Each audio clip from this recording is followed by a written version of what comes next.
उनकी सारी नजरें मुझ पर हैं। वो मेरे हर कदम को देख रहे हैं। मैं उनकी आंखों से नजरें मिला रहा हूं।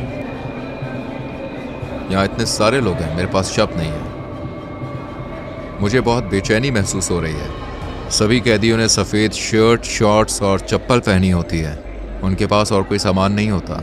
ज्यादातर कैदी मुश्किल से 20-25 साल के होते हैं और गंभीर अपराधों के लिए दोषी ठहराए गए हैं। इतिहास के सबसे कुख्यात क्रिमिनल के पास भी आमतौर पर 20 से 30 पीड़ितों का रिकॉर्ड होता है, लेकिन यहाँ कुछ कैदी सैकड़ों मासूम लोगों की जान लेने के लिए जिम्मेदार हैं। क्या मैं कैदियों से कुछ पूछ सकता हूँ? नहीं, बिल्कुल नहीं। अगर आपके कोई सवाल है तो मैं उनका जवाब दूंगा। अगर वो मुझसे बात करने की कोशिश करें तो आप क्या करेंगे? मैं उन्हें ऐसा करने नहीं दूंगा। वो जानते हैं कि अगर उन्होंने इंस्ट्रक्शंस को फॉलो नहीं किया तो उन्हें सजा मिल सकती है। मुझे जानने की उत्सुकता है कि इन ग्रुप लीडर्स में से किससे मेरा इंटरव्यू होगा। हमें इस पीली लाइन को पार करने की इजाजत नहीं है, क्योंकि ये दुनिया के सबसे खतरनाक इंसानों में से हैं। हमारे और उनके बीच कोई सलाखें नहीं है और हर कोई जानता है कि यहाँ कुछ भी हो सकता है। इस मेगा जेल के 8 मॉड्यूल में से आपको बता दें, हर एक में 32 सेल हैं। हर सेल में करीब 80 कैदी होते हैं, लेकिन ये संख्या 150 तक जा सकती है। जेल अभी अपनी पूरी क्षमता पर नहीं है, लेकिन फिर भी हर कैदी के पास केवल 0.5 स्क्वायर मीटर्स की पर्सनल जगह है। कैदियों को ना तो कोई वेंटिलेशन मिलता है और ना ही सेल के बाहर चलने का कोई आंगन। यहाँ हर कैदी को इतनी लंबी सजा दी गई है जिसको आप इमेजिन भी नहीं कर सकते।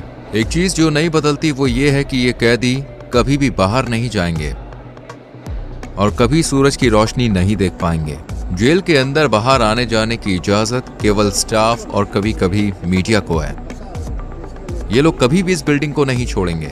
अगर आप उनके चेहरे को देखें तो उनकी आंखों में खालीपन दिखेगा। इनके पास भविष्य के लिए कोई उम्मीद नहीं है। ये लोग बहुत रोबोटिक लगते हैं। इनकी जिंदगी एकदम बेजान चल रही है।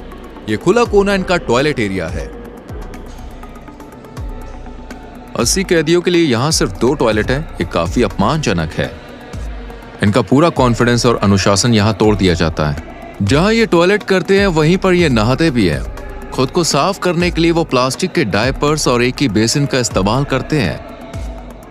उनकी सेल में पीने के लिए सप्लाई नहीं है, इसलिए उन्हें पीने के पानी के लिए एक नीले बैरल पर निर्भर रहना पड़ता है। जहाँ कैदी सोते हैं वो है मेटल के बंक बेड, न तकिया और न ही गद्दा। हर कैदी को सिर्फ जरूरत भर का सामान मिलता है।